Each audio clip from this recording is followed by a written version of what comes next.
A veces, la justicia no llega en los tribunales. Llega en una noche fría, en un granero oscuro, cuando un hombre que huyó vuelve convertido en cazador. Y a veces, todo lo que se necesita para atrapar a un monstruo es un detalle.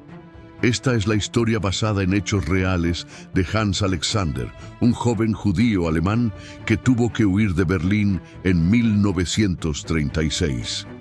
10 años después, regresó a Alemania como soldado británico, como investigador de crímenes de guerra, obsesionado con encontrar al hombre responsable de más de 1 millón de muertes en Auschwitz.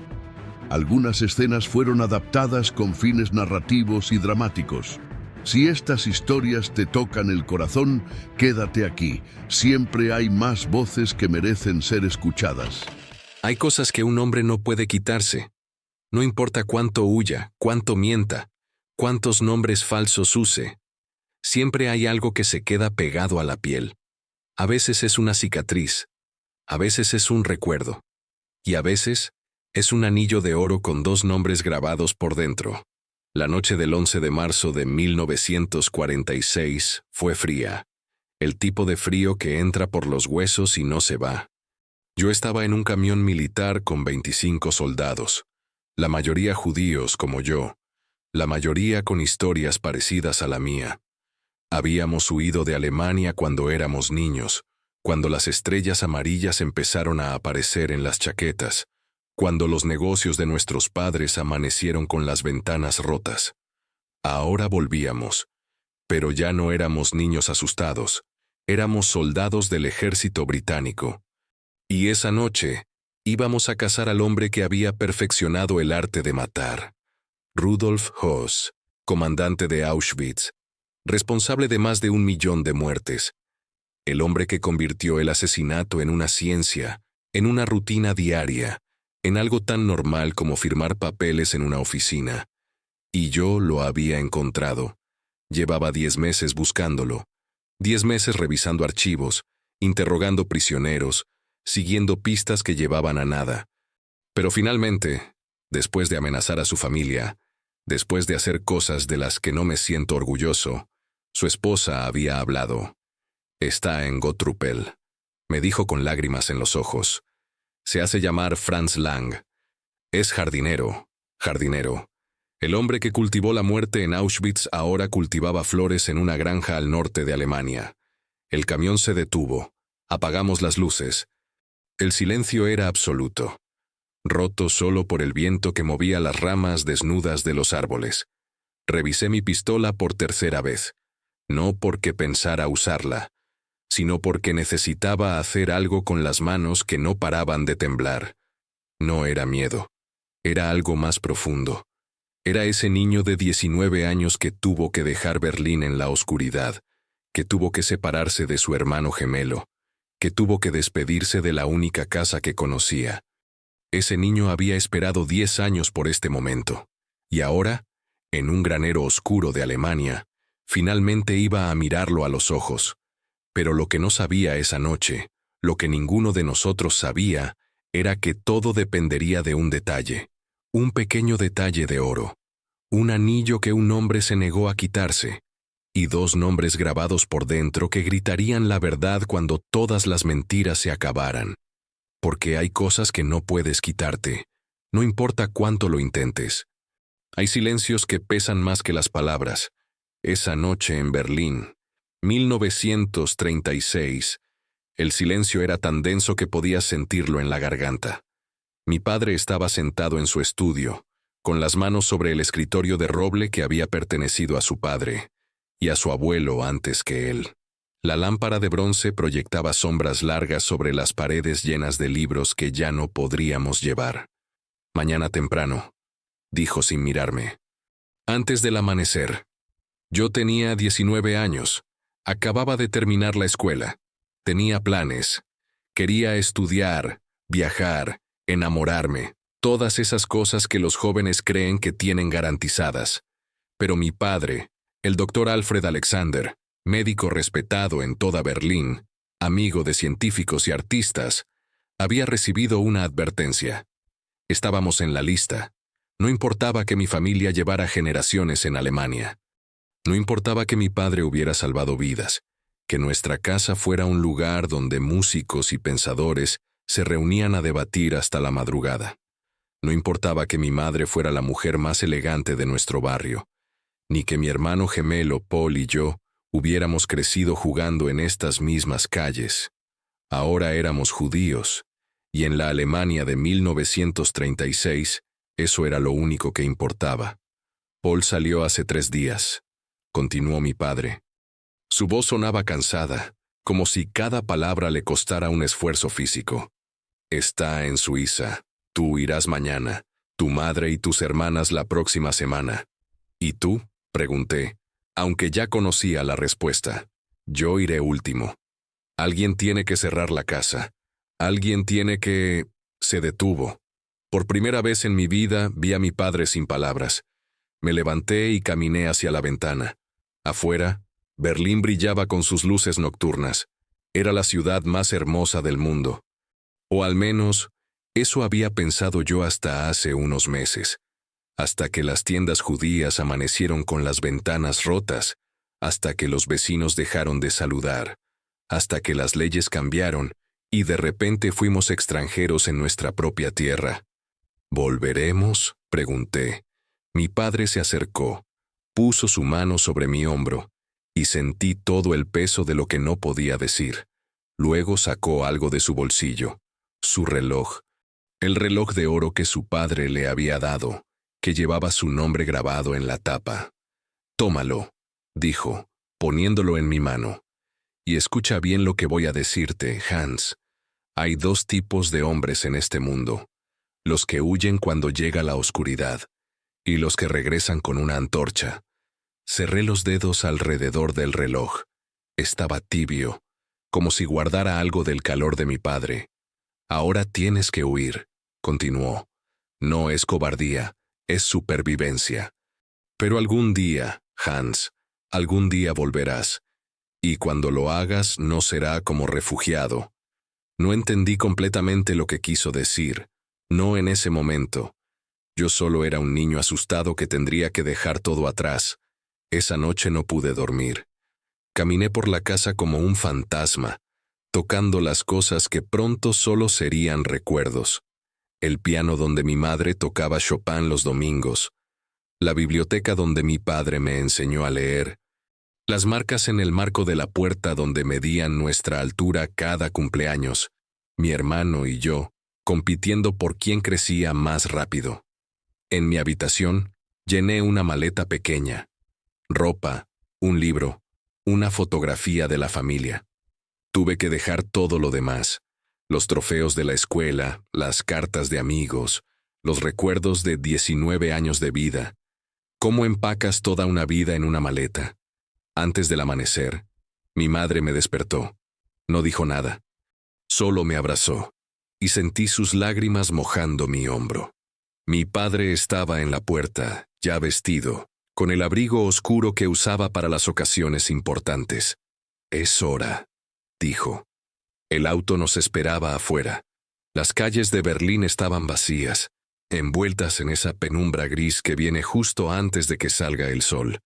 Pasamos por calles que conocía de memoria: la panadería donde comprábamos pan los sábados, el parque donde Paul y yo jugábamos de niños, la sinagoga donde celebramos mi bar mitzvah. Todo seguía ahí, pero yo ya no pertenecía. En la estación de tren había más familias como la nuestra, judíos con maletas pequeñas, con ojos cansados, con esa misma expresión de no poder creer que esto estuviera pasando. Nos mirábamos, pero no hablábamos. ¿Qué podíamos decirnos? Todos sabíamos. Mi padre me acompañó hasta el andén. El tren ya estaba ahí, expulsando vapor en la mañana fría. «Cuida el reloj», me dijo. «Te cuídate tú». Quise decirle tantas cosas: que lo amaba, que tenía miedo, que no quería irme, que no entendía por qué el mundo se había vuelto tan cruel de repente. Pero las palabras no salían. Solo asentí. Subí al tren. Encontré un asiento junto a la ventana. Mi padre estaba abajo, en el andén más pequeño de lo que lo había visto nunca. Levanté la mano. Él hizo lo mismo. El tren empezó a moverse, y fue entonces cuando lo vi. Un oficial de las SS caminando por el andén, revisando papeles, mirando rostros. Por un segundo nuestros ojos se cruzaron. Él me miró. Yo lo miré a él. No había odio en su cara. No había nada. Solo indiferencia. Y eso fue lo más aterrador de todo. El tren aceleró. Berlín empezó a desaparecer detrás de mí. Mi padre se hizo más pequeño, y más pequeño, hasta que ya no pude verlo. Apreté el reloj en mi bolsillo. Sentí su peso, su promesa. Algún día volverás. Pero no como refugiado. Miré por la ventana. Alemania pasaba frente a mis ojos. Campos, pueblos, bosques. Todo se veía tan normal, tan tranquilo. Como si el mundo no se estuviera cayendo a pedazos. Como si millones de personas no estuvieran siendo empujadas fuera de sus hogares. Cerré los ojos. Y me hice una promesa. No sabía cómo. No sabía cuándo. Pero algún día, de alguna forma, volvería. Y cuando lo hiciera, no sería yo quien tuviera que huir. El tren cruzó la frontera hacia Suiza mientras el sol finalmente salía. Dejé atrás Alemania. Dejé atrás mi infancia. Dejé atrás todo lo que conocía. Pero llevé conmigo algo más poderoso que el miedo. Llevé conmigo la rabia. Y esa rabia, con el tiempo, se convertiría en algo más. En determinación. En propósito. En la razón por la que, 10 años después, volvería a Alemania con un uniforme británico, con un equipo de investigación de crímenes de guerra, y con un nombre grabado en mi mente como el fuego graba la madera. Rudolf Höss. Pero eso vendría después. Esa mañana de 1936, yo solo era un niño de 19 años en un tren, aferrándose al reloj de su padre, mirando cómo su país desaparecía detrás de él, y pensando, una y otra vez, volveré. Algún día volveré. No sabía que sería verdad. No sabía que cuando volviera lo haría como cazador. Hay olores que nunca se van. 9 años después de dejar Berlín, yo era otra persona. Hablaba inglés sin acento. Vestía el uniforme del ejército británico. Había peleado en la guerra. Había visto combate. Había aprendido a dormir con el sonido de las bombas. Me había convertido en el hombre que mi padre quiso que fuera. Pero nada, absolutamente nada, me preparó para Bergen-Belsen. Era abril de 1945. La guerra en Europa estaba terminando. Los nazis se rendían o huían, y los campos de concentración, esos lugares de los que habíamos escuchado rumores pero que parecían demasiado horribles para ser verdad, estaban siendo liberados uno tras otro. Me asignaron al equipo de investigación de crímenes de guerra. Mi trabajo era simple en teoría: interrogar a los guardias nazis capturados, recolectar evidencia, documentar lo que había pasado. Simple. Hasta que entré a Belsen. El olor me golpeó antes de ver nada. Era un olor que nunca había sentido antes, que nunca olvidaría. Me cubrí la nariz con un pañuelo, pero no sirvió de nada. Ese olor se metía por todos lados, se pegaba a la ropa, al pelo, a la piel. Era el olor de algo que ningún ser humano debería tener que presenciar. Y luego entré. Lo que vi no tiene palabras adecuadas en ningún idioma. Puedo decirles que había muerte por todas partes. Puedo decirles que los números eran incomprensibles. Cientos, miles. Pero los números no significan nada hasta que estás parado ahí, hasta que tus ojos ven lo que la guerra hace, cuando se convierte en algo peor que la guerra. Y entre toda esa muerte, caminaban los sobrevivientes. Si es que podían llamarse así. Personas tan delgadas que parecían sombras. Ojos que te miraban pero que ya no parecían ver el mundo de la misma manera. Como si la parte humana dentro de ellos hubiera sido herida de una forma que nunca sanaría completamente. Un soldado británico vomitó a mi lado. Yo quise hacer lo mismo, pero me obligué a tragar. Tenía un trabajo que hacer. Tenía que ser profesional.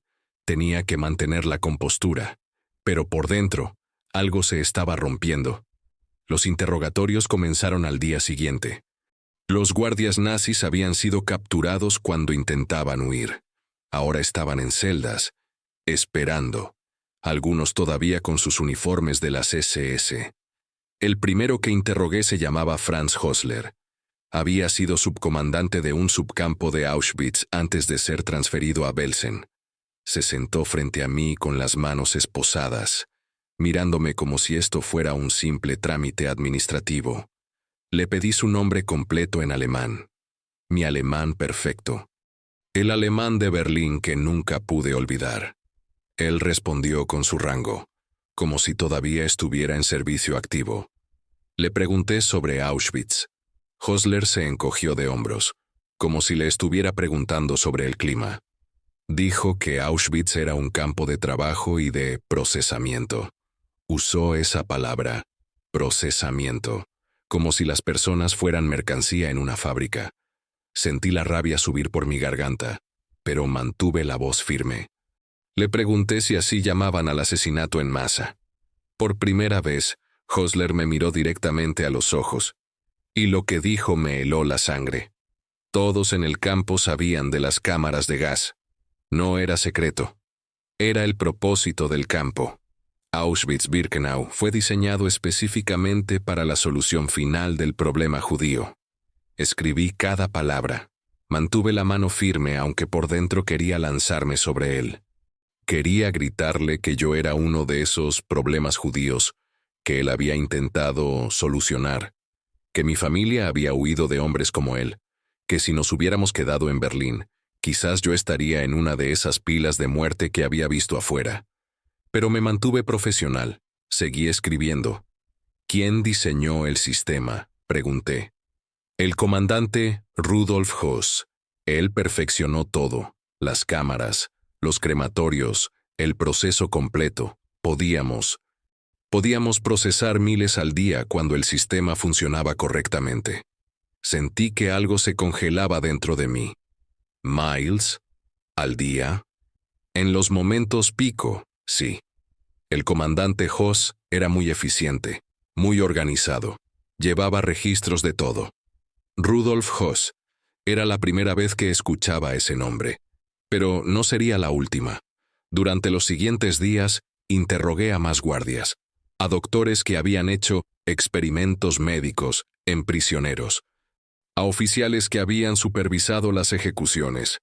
Y todos, absolutamente todos, mencionaban el mismo nombre, Rudolf Höss, el comandante de Auschwitz, el hombre que había convertido el asesinato en una ciencia. Un doctor, Fritz Klein, me contó que participó en las selecciones. Decidía quién iba a trabajar y quién iba directamente a las cámaras. Ancianos, niños, mujeres embarazadas, todos enviados a la muerte. Las órdenes eran claras, me dijo. Le pregunté si nunca protestó. Klein me miró como si fuera una pregunta absurda. Protestar, dijo, no era una opción. Eran órdenes del comandante Höss, órdenes de Himmler, órdenes de Berlín. Uno no protesta, uno cumple.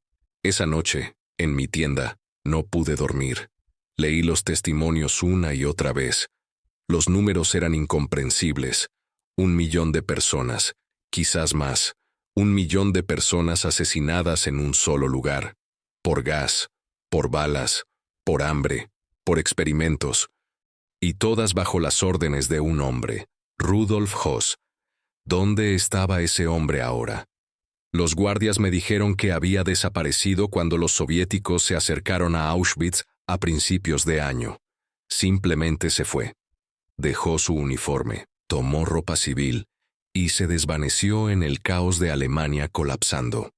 1 millón de muertes, y el responsable estaba libre, en algún lugar, probablemente viviendo bajo un nombre falso, esperando que el mundo lo olvidara. Me levanté. Salí de la tienda. Afuera, la noche era clara. Podía ver las estrellas, las mismas estrellas que brillaban sobre Berlín cuando era niño, las mismas estrellas que habían brillado sobre Auschwitz, mientras los trenes llegaban llenos de familias que no sabían que estaban yendo a su muerte. Saqué el reloj de mi padre de mi bolsillo. Lo había llevado conmigo todos estos años, a través de Inglaterra, a través de la guerra. Lo abrí. Dentro, todavía estaba la inscripción: para Alfred, de tu padre, que siempre encuentres el camino a casa. Hay dos tipos de hombres, había dicho mi padre: los que huyen cuando llega la oscuridad y los que regresan con una antorcha. Yo había huido una vez, a los 19 años, en un tren saliendo de Berlín, asustado y solo. Pero ya no era ese niño. Cerré el reloj y tomé una decisión. Rudolf Höss estaba libre, pero no lo estaría por mucho tiempo. No si yo podía evitarlo. Al día siguiente fui a ver a mi superior, el capitán Cross. Quiero permiso para rastrear fugitivos, le dije. Criminales de guerra nazis que escaparon. Cross me miró por encima de sus papeles. Alexander, hay miles de nazis fugitivos. No podemos cazarlos a todos. No quiero cazarlos a todos, respondí. Solo quiero a uno. ¿Quién? Rudolf Höss, comandante de Auschwitz. Cross suspiró. Hans, entiendo que esto es personal para ti. Sé que eres judío. Sé que tu familia tuvo que huir. Pero no podemos dejar que las emociones... No es emoción, lo interrumpí. Es justicia. Ese hombre es responsable de más muertes que cualquier otro nazi individual. Más que Eichmann, más que cualquiera. Y está libre. Probablemente ya cruzó a Argentina. O a España. Los rastros se pierden rápido. Entonces déjeme intentar. En mi tiempo libre. Sin interferir con mi trabajo regular.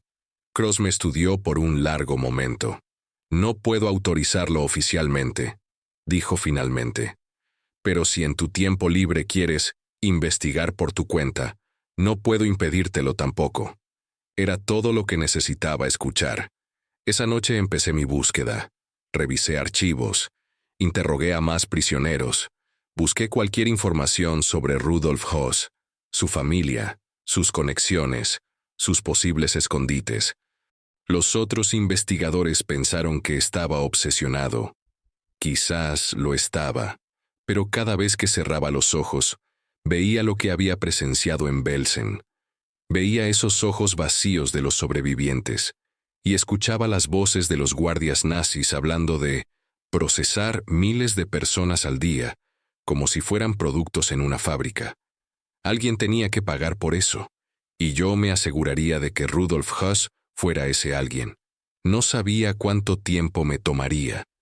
No sabía si tendría éxito, pero había hecho una promesa esa noche bajo las estrellas. Volvería, con una antorcha, y esa antorcha iluminaría cada rincón oscuro de Alemania hasta encontrar al monstruo que se escondía en las sombras. Aunque me tomara el resto de mi vida, la obsesión es una cosa extraña. Empieza pequeña, una idea, un nombre, una pregunta que no puedes dejar de hacerte, y luego crece. Se mete en tus pensamientos cuando comes, cuando caminas, cuando intentas dormir, hasta que ya no es solo una parte de ti. Eres tú. Rudolf Höss se convirtió en mi obsesión. Pasaron los meses, mayo, junio, julio de 1945. La guerra terminó oficialmente. Las celebraciones llenaron las calles. Mis compañeros bebían, bailaban, escribían cartas a casa hablando de volver pronto. Pero yo seguía en mi tienda, rodeado de archivos, fotografías, testimonios.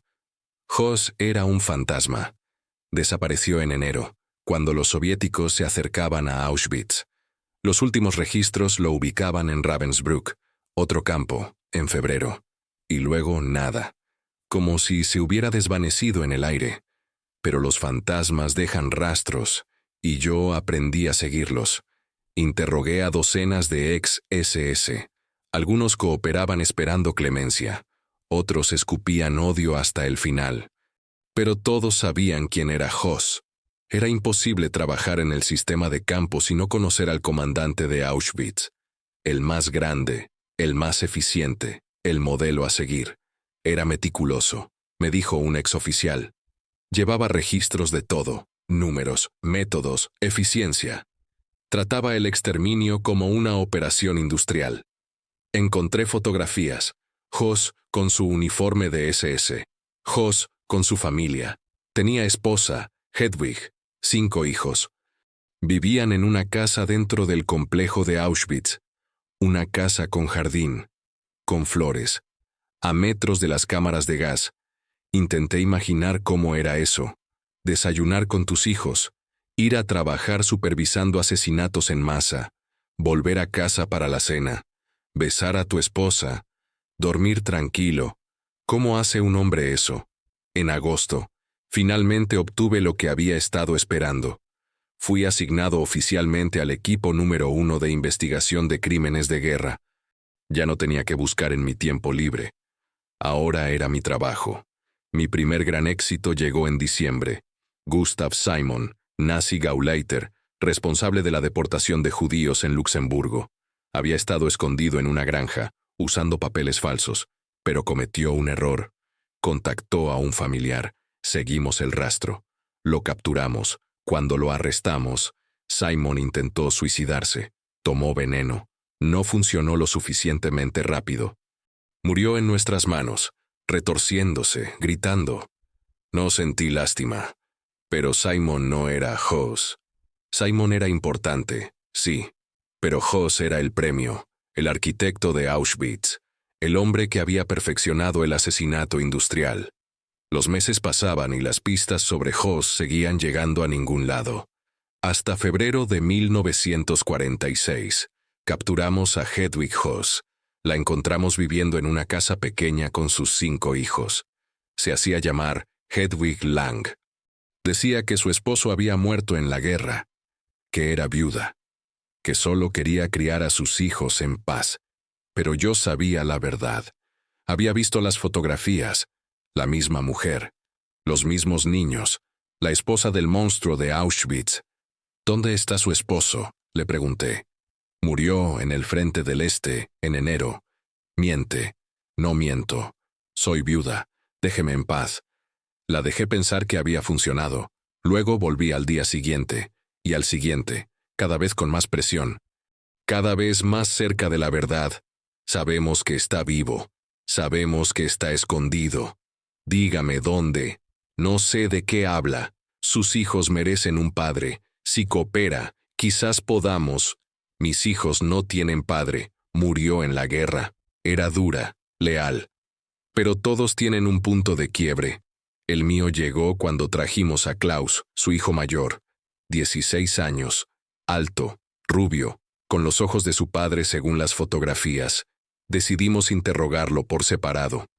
No para hacerle daño, sino para que su madre viera las consecuencias de su silencio. Le hicimos entender la gravedad de la situación. Le explicamos que proteger a un criminal de guerra tenía consecuencias, que los hijos de nazis enfrentaban destinos inciertos en esta nueva Europa que estaba naciendo de las cenizas. Klaus era fuerte, como su padre. Mantuvo la historia. Su padre había muerto en el frente. No sabía nada más. Pero cuando le dijimos que podría ser enviado a un campo de trabajo, cuando mencionamos Siberia, vi el miedo en sus ojos. No era una amenaza real. No teníamos autoridad para enviar a nadie a Siberia. Pero el chico no lo sabía. Era solo un muchacho de 16 años, asustado, tratando de proteger a su familia. Cuando lo trajimos de vuelta con su madre, cuando Hedwig vio el miedo en el rostro de su hijo, cuando entendió que seguir mintiendo solo pondría a sus hijos en peligro, algo se rompió dentro de ella. «Gottrupel», susurró finalmente. Las lágrimas corrían por su rostro. Cerca de la frontera con Dinamarca, se hace llamar Franz Lang. Trabaja como jardinero en una granja. Sentí que el corazón se me aceleraba. ¿Está segura? Sí. Por favor, déjenlo ir. Es solo un niño. Mi esposo hizo cosas terribles. Lo sé, pero Klaus no. Él no tuvo nada que ver. Tenía razón. El chico era inocente, pero su padre no. Klaus puede quedarse, dije. Pero usted viene con nosotros. Necesitamos que identifique la ubicación exacta. Esa noche reuní a mi equipo. 25 hombres. Los elegí cuidadosamente. Soldados británicos, sí, pero más específicamente, judíos. Alemanes judíos como yo que habían huido. Polacos judíos que habían perdido familias enteras. Hombres con nombres como Kudich, Wiener, Roberts, Clark, Abrahams. Hombres que entendían lo que íbamos a hacer. Mañana capturamos a Rudolf Höss, les dije, el comandante de Auschwitz, el hombre responsable de más muertes que cualquier otro nazi individual. Vi las caras de mis hombres, la rabia, el dolor, el hambre de justicia. Quiero que sea limpio. Continué. Profesional. Lo necesitamos vivo para el juicio. Entendido. Todos asintieron, pero yo sabía y ellos sabían que cuando estuviéramos frente a ese hombre, cuando finalmente miráramos a los ojos al monstruo de Auschwitz, la línea entre justicia y venganza sería muy delgada. Esa noche no dormí. Revisé mi pistola 3 veces. Revisé la fotografía de Höss otras 10. Tenía que estar seguro. No podíamos equivocarnos. No después de 10 meses de búsqueda. Saqué el reloj de mi padre. El reloj que nunca dejaba de llevar, que me había acompañado desde aquella noche en Berlín. Lo abrí. Miré la inscripción. Que siempre encuentres el camino a casa. Mañana, finalmente, volvería. No a Berlín, sino a algo más profundo. Volvería al propósito que mi padre había plantado en mí esa última noche. Volvería como el hombre que regresa con una antorcha, y esa antorcha iluminaría el rostro de Rudolf Höss. Cerré el reloj. Cerré los ojos. Y por primera vez en meses, dormí profundamente, porque sabía que al día siguiente la cacería terminaría, y la justicia, finalmente, tendría su día. Hay momentos en la vida que se graban con fuego en la memoria. 11 de marzo de 1946. Medianoche.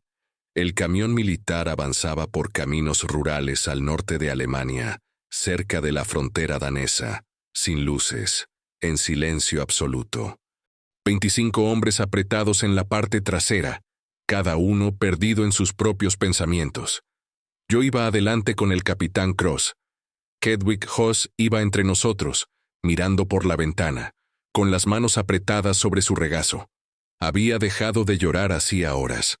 Ahora solo había resignación en su rostro. «Falta poco», dijo Cross. Asentí. No confiaba en mi voz. Tenía 29 años. 10 años exactos desde aquella noche en que había huido de Berlín. 10 años desde que mi padre me había dado su reloj y me había dicho que algún día volvería. Y ahora, finalmente, estaba a minutos de cumplir esa promesa. No de volver a Berlín, sino de algo más profundo. De volver como el hombre que regresa con una antorcha. Había esperado este momento durante 10 meses, desde aquella noche en Belsen cuando decidí que Rudolf Höss pagaría por lo que había hecho. Y ahora, finalmente, estábamos a minutos de distancia. El camión se detuvo a 1 kilómetro de la granja.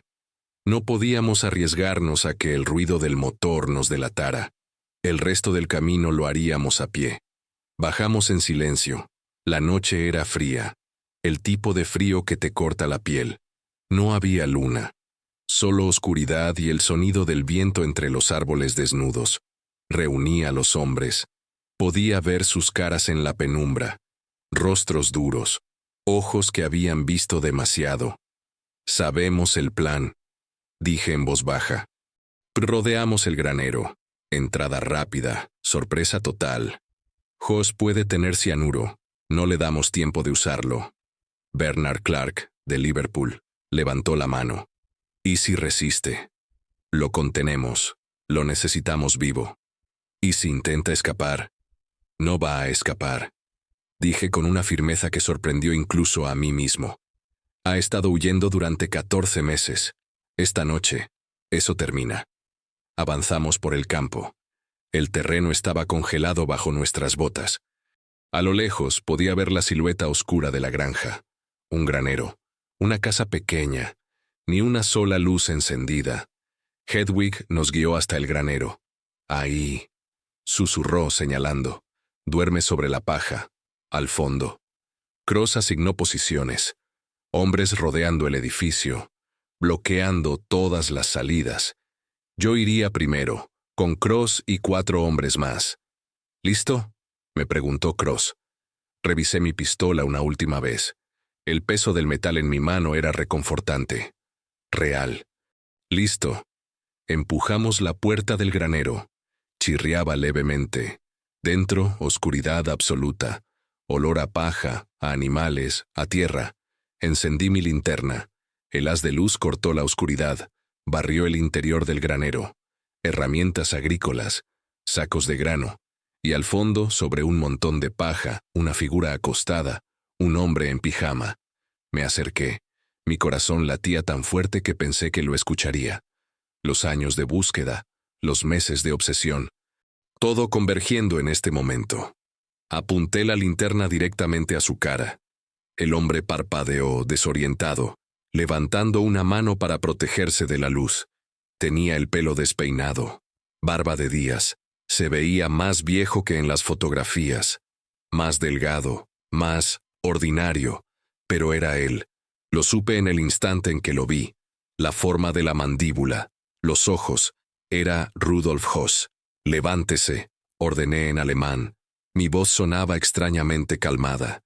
El hombre se incorporó lentamente, confundido, asustado. ¿Qué pasa? ¿Quiénes son ustedes?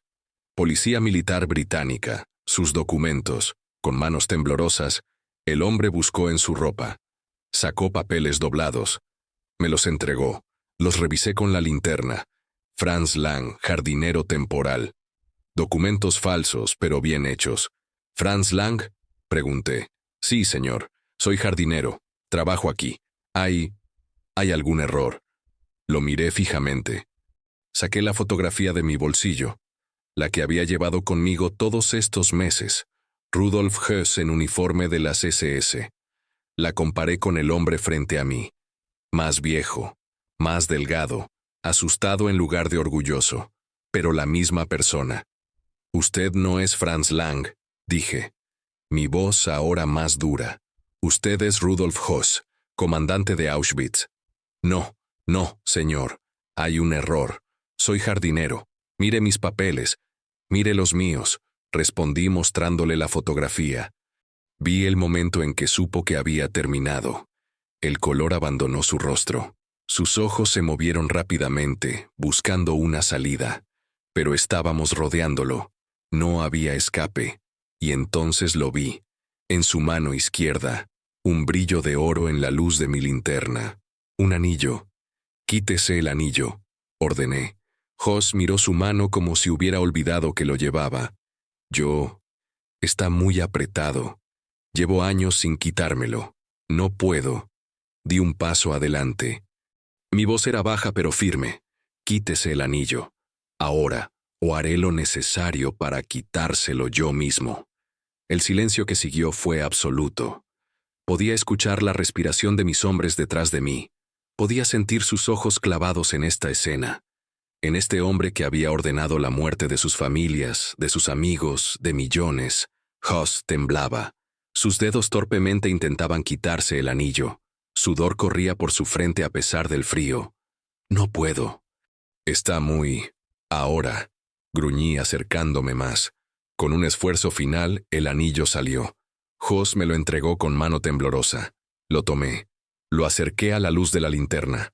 Era simple, oro desgastado, el tipo de anillo que un hombre común usaría. Lo giré. Y ahí, en el interior, grabado en letras pequeñas pero claras, Rudolf y Hedwig.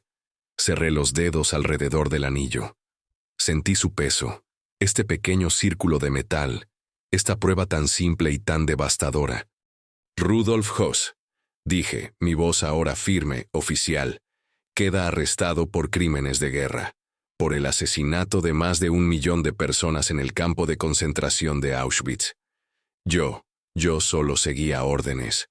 Cállese, miré a mis hombres, todos judíos, todos con historias como la mía, todos con familias que habían muerto, quizás en este mismo campo que este hombre había comandado. Vi la rabia en sus ojos, la misma ragia que sentía yo. Durante 10 meses había soñado con este momento, con mirarlo a los ojos, con hacerle pagar, y ahora estaba aquí, temblando, patético, suplicando. Tomé una decisión. Me acerqué a Cross y susurré: «Lo quiero en mi auto en 10 minutos, vivo». Cross entendió inmediatamente, asintió. Me volteé hacia mis hombres. «Tienen 10 minutos», dije en voz baja. «Lo quiero en mi auto». Ileso. Vi la comprensión iluminar sus rostros. La contradicción en mis palabras era clara. Ileso, en 10 minutos. Pero entre ahora y esos 10 minutos, salí del granero, y detrás de mí escuché voces, movimiento, el tipo de sonidos que prefiero no describir, el tipo de sonidos que ustedes pueden imaginar cuando 25 hombres que perdieron todo finalmente están frente al responsable. Caminé hacia el auto, encendí un cigarrillo con manos que ya no temblaban. El humo subía en el aire frío de la noche. Miré mi reloj. 10 minutos. Le había dado a mis hombres 10 minutos para hacer lo que yo no podía permitirme hacer oficialmente. Los sonidos continuaban desde el granero. No eran gritos, era algo más profundo, más oscuro. El sonido de la justicia tomando una forma que los tribunales nunca reconocerían. Pensé en las víctimas de Auschwitz, en los niños que habían entrado a esas cámaras de gas, en las madres separadas de sus bebés, en los hombres trabajados hasta la muerte, en los experimentos médicos, en el millón de almas que este hombre había enviado al crematorio. Y no sentí lástima. A los 8 minutos, el médico del equipo salió del granero corriendo. «Capitán Alexander», me llamó. «Tiene que pararlos, o va a ser un cadáver». Tiré el cigarrillo, volví al granero. Cuando entré encontré a Hoss en el suelo. No voy a describir su estado. Solo diré que mis hombres habían expresado lo que sentían. Y que el médico tenía razón. Si no paraba esto ahora, no llevaríamos un prisionero. Llevaríamos un cuerpo. ¡Suficiente!, grité. Todo se detuvo. Tan súbitamente como había empezado. Hoss gemía en el suelo. Respiraba con dificultad, pero estaba vivo. Estaba consciente. «Llévenlo al auto», ordené. 2 soldados lo levantaron. Hoss apenas podía caminar. Lo arrastraron más que llevaron. Pero estaba vivo. Eso era lo importante. Lo metimos en el auto. Hess se derrumbó en el asiento trasero, gimiendo bajito. Yo me senté adelante. Cross conducía. «¿Estás satisfecho?», preguntó Cross en voz baja. Miré el anillo en mi mano. Lo guardé en mi bolsillo. «No», respondí honestamente, «pero es un comienzo». El auto arrancó. Dejamos atrás la granja. Dejamos atrás a Gottrupel. Y llevamos con nosotros al hombre que había convertido Auschwitz en sinónimo de horror. En el asiento trasero, Hoss tosía, pedía agua. «Agua», susurró. «Por favor». Nadie respondió. Condujimos en silencio durante horas, hacia el sur, hacia los centros de interrogación, hacia Nuremberg, hacia la justicia. Y yo, con el anillo de Rudolf Hoss en mi bolsillo, finalmente sentí que podía respirar. La cacería había terminado, pero la justicia apenas comenzaba. Hay verdades que pesan más que las mentiras. Rudolf Hoss sobrevivió a aquella noche en el granero. Apenas. El médico tuvo que atenderlo durante días. Costillas fracturadas, hematomas profundos, pero vivo, consciente, listo para hablar, y habló. Eso fue lo más perturbador de todo. No su resistencia, no sus negativas, sino su cooperación total. Los interrogatorios comenzaron una semana después de su captura. Yo estaba ahí, detrás del vidrio, observando. Otros oficiales le hacían las preguntas. Yo solo miraba. Quería ver su rostro cuando confesara. «¿Cuántos murieron en Auschwitz bajo su comando?», preguntó el interrogador. Hoss no dudó. Habló con la misma voz plana que usaría un contador reportando números fiscales. 2,5 millones aproximadamente, quizás más. Los registros no siempre fueron precisos, especialmente en 1944, cuando los transportes húngaros llegaban constantemente. 2,5 millones. El interrogador parecía tener dificultad procesando el número. Sí, la mayoría judíos, también gitanos, prisioneros políticos, homosexuales, testigos de Jehová, pero principalmente judíos. ¿Y usted supervisó estas muertes? Era mi trabajo, era el comandante. Todo lo que pasaba en Auschwitz era mi responsabilidad. No había emoción en su voz, no había arrepentimiento, solo hechos, números, procedimientos. Yo escuchaba detrás del vidrio y sentía náusea. ¿Cómo mataban?, continuó el interrogador. Höss explicó el proceso con la misma frialdad con que alguien describiría cómo funciona una fábrica. Hablaba de tiempos, de capacidades, de eficiencia, como si estuviera dando un informe técnico sobre producción industrial. ¿Y usted presenció esto? Al principio sí, para asegurarme de que el proceso fuera eficiente. Luego ya no era necesario. El sistema funcionaba bien. El sistema hablaba de asesinar 1 millón de personas como si fuera una operación fabril. Durante días, Höss dio detalles, nombres, fechas, métodos, números. Explicó cómo había mejorado las instalaciones originales, cómo había calculado la capacidad óptima, cómo había resuelto los problemas logísticos.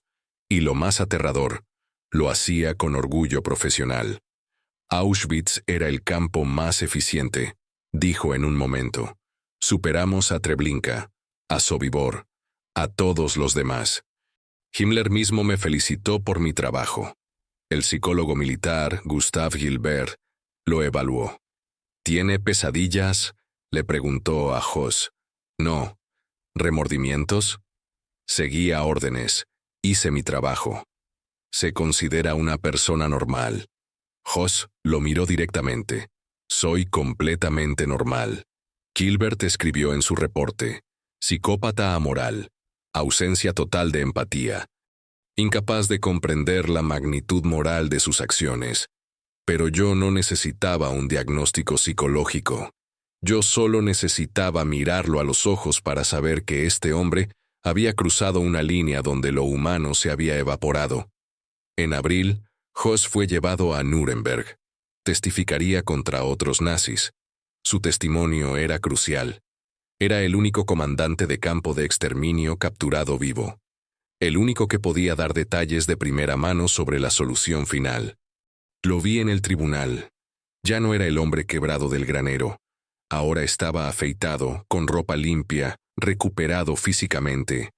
Pero sus ojos seguían siendo los mismos, vacíos, como ventanas a una habitación donde no quedaba nada humano. Vi su testimonio desde las gradas. La sala estaba en silencio absoluto mientras Höss, con esa misma voz plana, describía el horror de Auschwitz. Los jueces, los abogados, los periodistas, todos congelados, escuchando a un hombre explicar cómo había asesinado sistemáticamente a millones. Cuando terminó, no hubo preguntas de seguimiento. ¿Qué más podían preguntar? Después de Nuremberg, Höss fue entregado a Polonia. Auschwitz estaba en territorio polaco. Los polacos querían juzgarlo en su propia corte. Yo no fui al juicio en Polonia. Mi trabajo estaba hecho. Había capturado al monstruo. El resto era para otros. Pero seguí las noticias. En marzo de 1947, un año después de su captura, Rudolf Höss fue condenado a muerte. La sentencia especificaba dónde sería ejecutado: Auschwitz, en el mismo lugar donde había comandado el horror. La horca se construiría al lado del crematorio número 1, al lado de su antigua casa, donde su esposa había cultivado flores usando cenizas humanas como fertilizante, donde sus hijos habían jugado mientras los trenes llegaban con familias destinadas a las cámaras. Justicia poética, pensé cuando leí la noticia. El 16 de abril de 1947 recibí un telegrama. 2 palabras. Está hecho. Rudolf Höss había sido ejecutado en Auschwitz. No sentí alegría, no sentí triunfo, solo cierre. Me senté en mi oficina en Londres. Había vuelto a Inglaterra después de la guerra. Trabajaba ahora en un banco. Vida normal, vida civil, tratando de olvidar. Pero había cosas que no se podían olvidar. Abrí el cajón de mi escritorio. Dentro, guardaba pocas cosas de la guerra, pero había dos que siempre llevaba conmigo. El reloj de mi padre y el anillo de Rudolf Höss. Los puse lado a lado sobre el escritorio. Dos círculos de oro, dos promesas diferentes. El reloj decía, que siempre encuentres el camino a casa. El anillo decía, Rudolf y Hedwig. Uno representaba amor. El otro, la prueba de que incluso los monstruos aman. Y eso, quizás, era lo más aterrador de todo. Höss no era un demonio. No tenía cuernos. Era un hombre que amaba a su esposa lo suficiente como para grabar su nombre en un anillo. Un hombre que jugaba con sus hijos. Un hombre que seguía órdenes y hacía su trabajo. Y ese hombre había matado a 1 millón de personas. ¿Qué dice eso sobre la humanidad? ¿Qué dice sobre cualquiera de nosotros? 2 semanas después de la ejecución, recibí una carta. El sobre estaba gastado, como si hubiera viajado mucho. Lo abrí con cuidado. Estimado Capitán Alexander, comenzaba. Mi nombre es David Wisnia. Soy sobreviviente de Auschwitz. Leí en los periódicos que usted fue quien capturó a Höss. Quiero que sepa que para nosotros, los que sobrevivimos, esto significa más de lo que las palabras pueden expresar. Significa que el mundo no olvidó. Significa que hubo justicia, aunque tardía.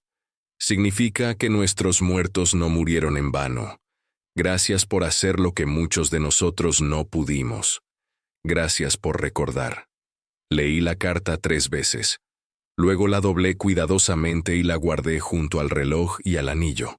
Esa noche, por primera vez desde Belsen, dormí toda la noche, sin pesadillas, sin los rostros de los muertos, sin el olor que nunca se iba completamente.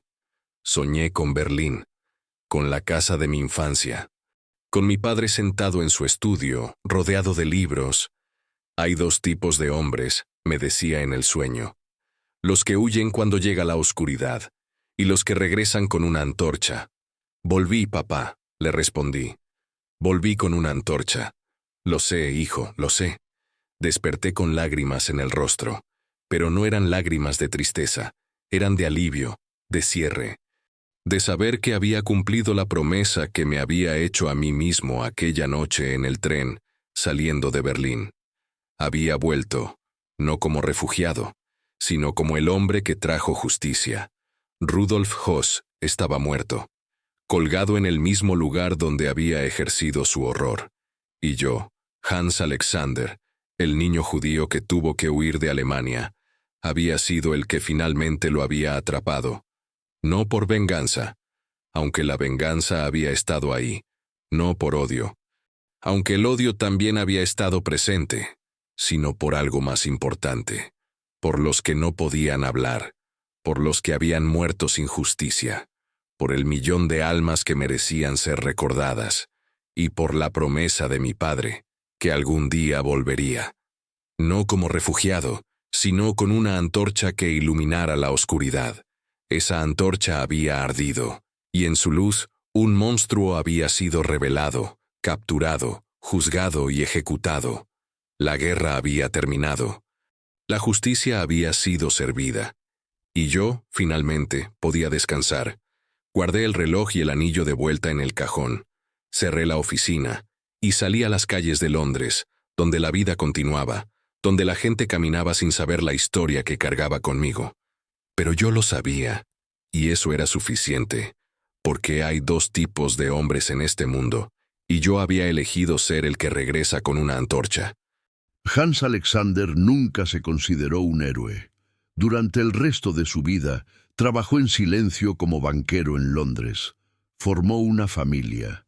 Vivió una vida tranquila, normal, lejos de los reflectores. Raramente hablaba de la guerra. Casi nunca mencionaba su papel en la captura de Rudolf Höss, no porque sintiera vergüenza, sino porque para él simplemente había hecho lo que debía hacerse, lo que cualquier hombre decente habría hecho si hubiera tenido la oportunidad.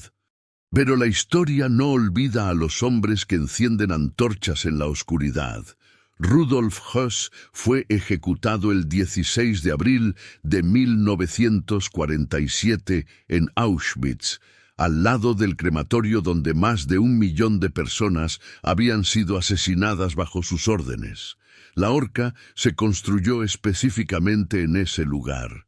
Justicia poética, justicia necesaria. Antes de morir, Höss escribió sus memorias en prisión.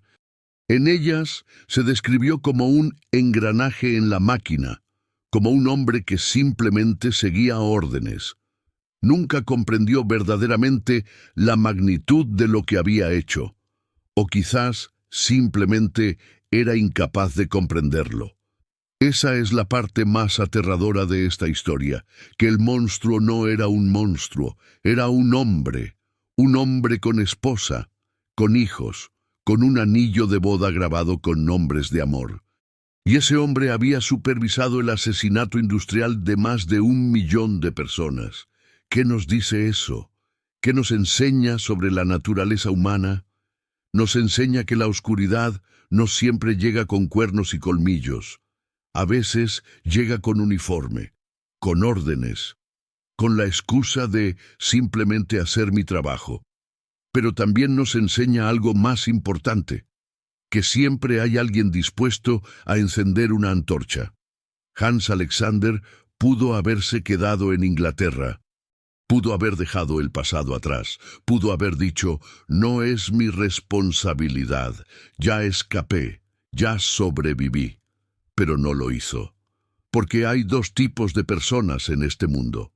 Las que huyen cuando llega la oscuridad y las que regresan con una antorcha. Hans eligió volver, no con odio, aunque el odio estaba justificado, no solo con venganza, aunque la venganza era tentadora, sino con algo más poderoso, con el compromiso inquebrantable de que el mal no puede quedar impune, de que las víctimas no pueden ser olvidadas, de que la justicia, aunque tarde, aunque imperfecta, debe llegar. Su antorcha iluminó el rostro de Rudolf Höss en un granero oscuro de Alemania, y esa luz reveló algo que el mundo necesitaba ver, que incluso los peores monstruos pueden ser capturados, que incluso los crímenes más horribles pueden ser juzgados, que la justicia, aunque lenta, puede alcanzar a quienes creen que nunca pagarán por sus crímenes.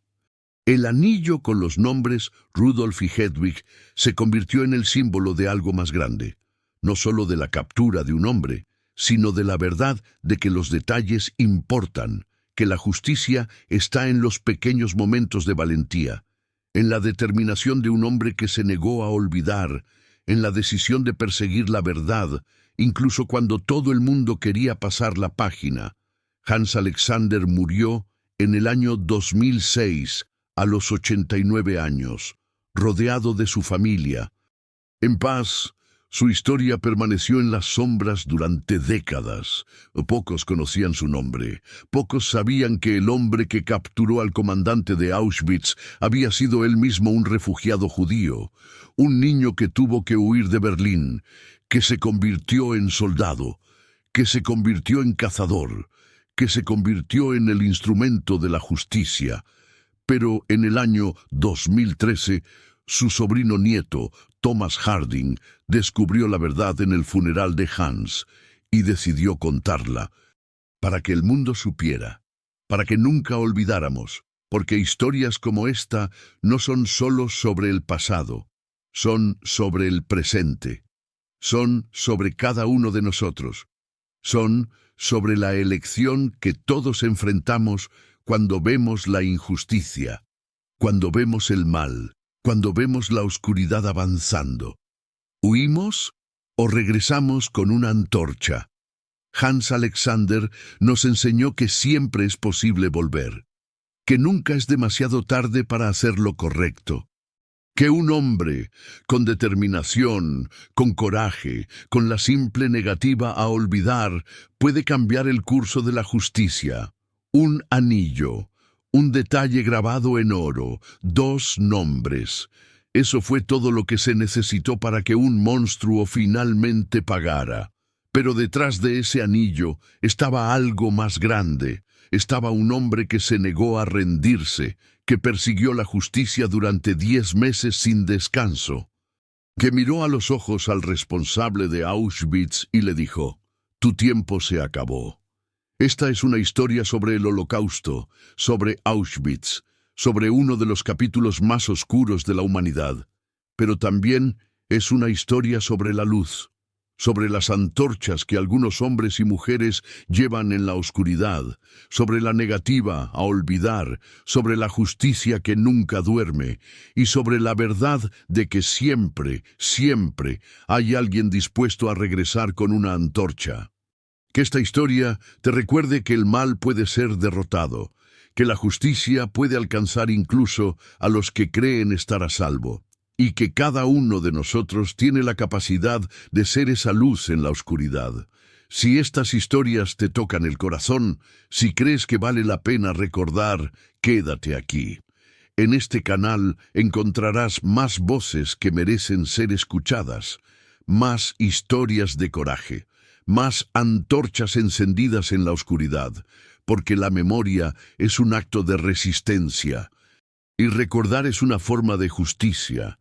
Nunca olvides, nunca dejes que el mundo olvide, y si alguna vez te encuentras frente a la oscuridad, recuerda a Hans Alexander, y elige ser el que regresa con una antorcha,